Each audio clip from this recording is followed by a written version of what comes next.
Welcome to Streaming News Network, where we deliver balanced reporting with the facts that matter. This edition is hosted by Claude McDaniel. Please like and subscribe. This is Claude McDaniel, and this is Streaming News Network.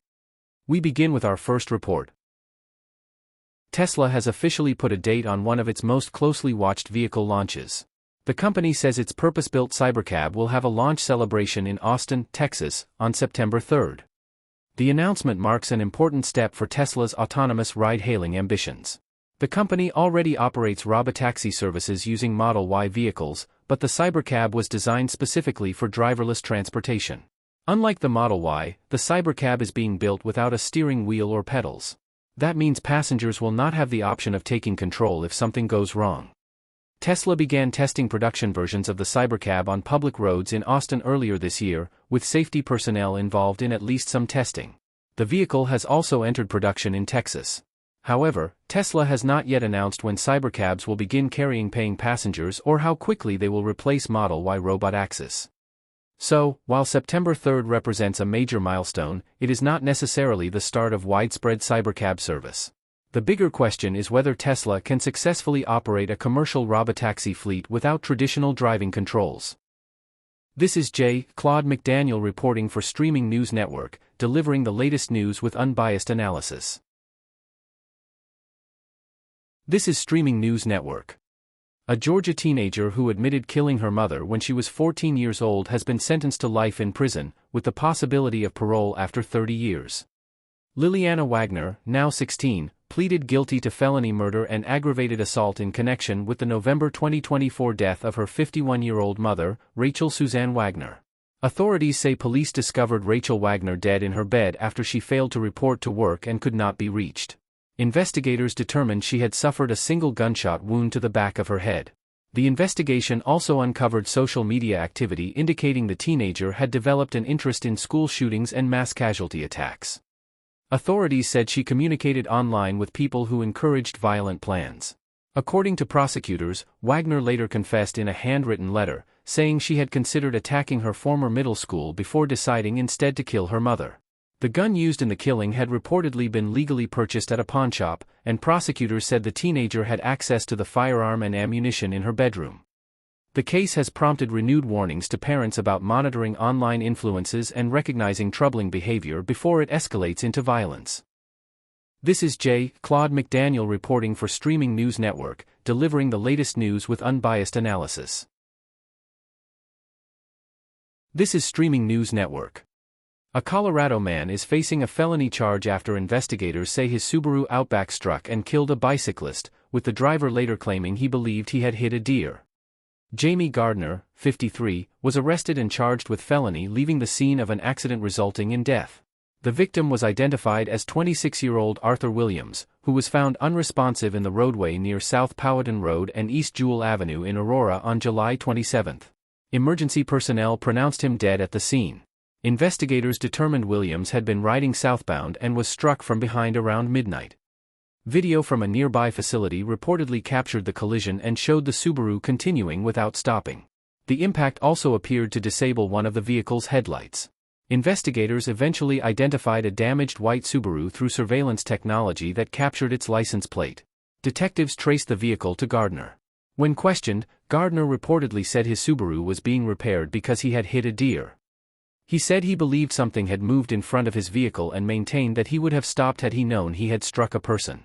Williams was reportedly training for his first triathlon and had previously played lacrosse before planning to pursue military service. Gardner was released after posting $50,000 in bond and is scheduled for a court hearing in September. This is Claude McDaniel reporting for Streaming News Network. This is Streaming News Network.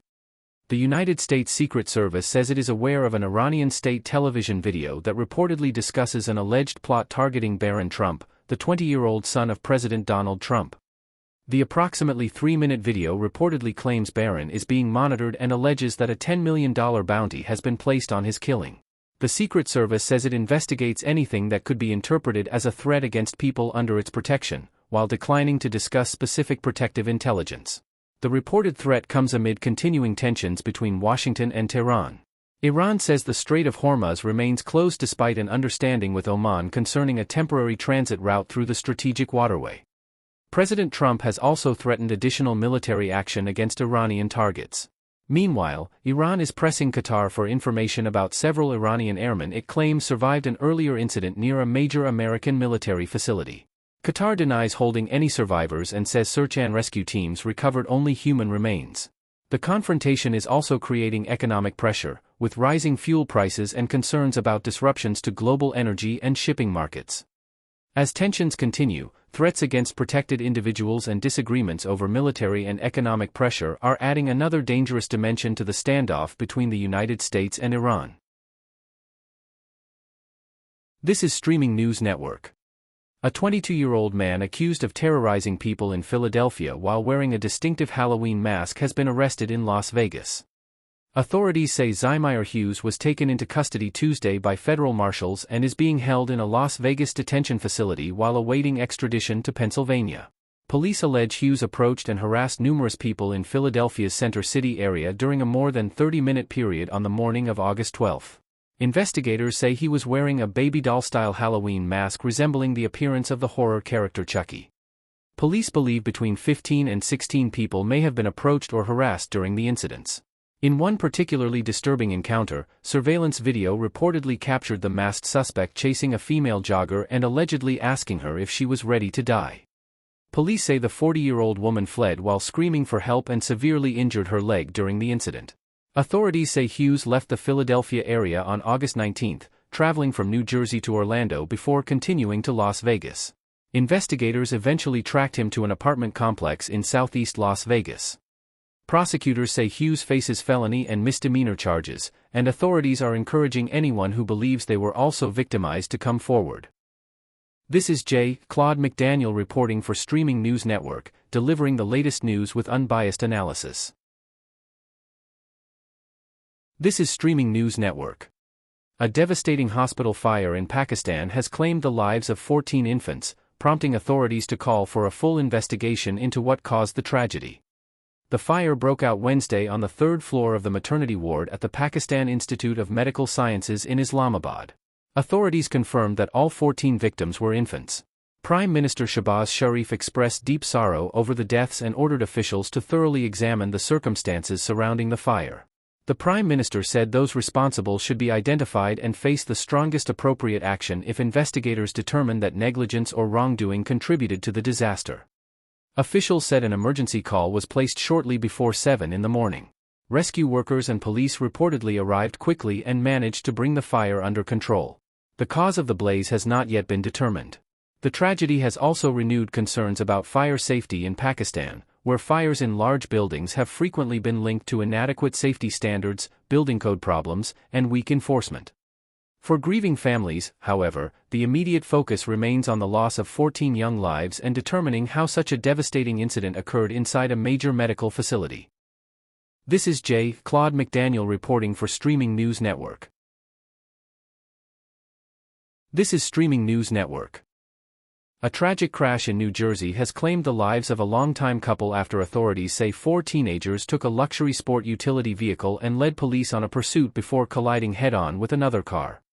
67-year-old Alice Stillwell Holt and 54-year-old Robert Barr Jr., both from Egg Harbor Township, were killed around 7:30 Saturday morning near Route 50 and 3rd Street in Mays Landing.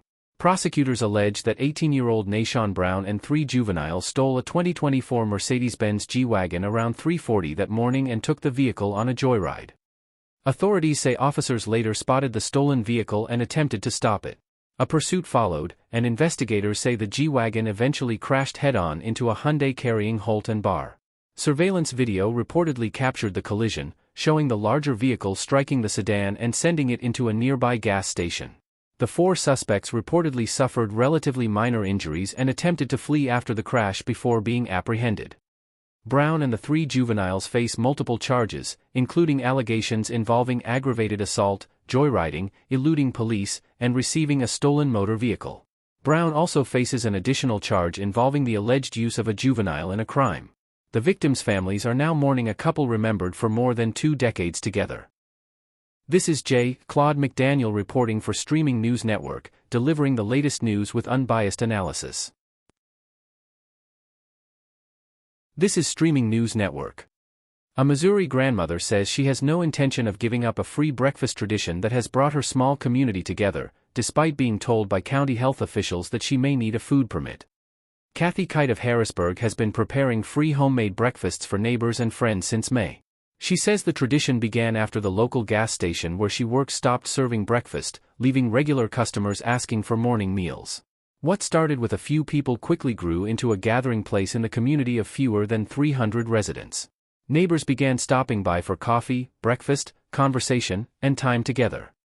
Kite says she received a letter in July informing her that she needed to obtain a food permit. She says she was concerned about possible legal consequences, although health officials later denied threatening her with jail time.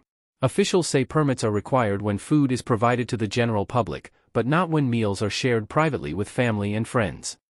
Kite argues that the people she serves are essentially her family and says she is willing to welcome officials into her home to see how she prepares the food. A legal advocacy organization has also questioned the county's position and demanded answers about the legal basis for the warning. For Kite, the issue goes beyond breakfast. She says it is about community, kindness, and showing appreciation to her neighbors. I'm Claude McDaniel reporting for Streaming News Network.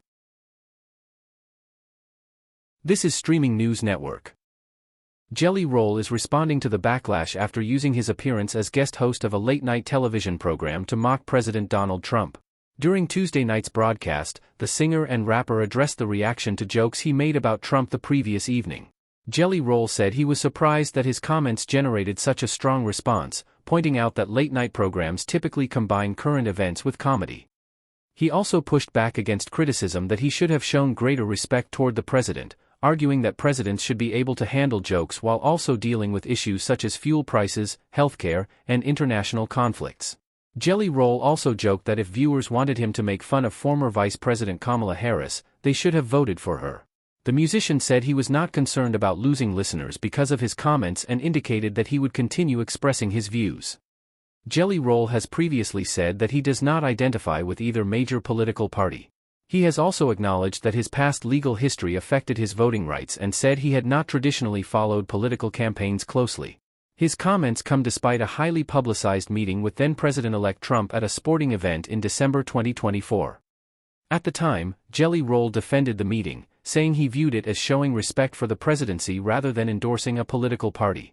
His latest comments, however, have drawn criticism from conservative voices who believe the musician crossed a political line. I am Claude McDaniel for Streaming News Network. Thank you for watching and staying informed. Thank you for viewing Streaming News Network videos, and also short and special reports. Please like, subscribe, and tap the bell to be notified of additional reports.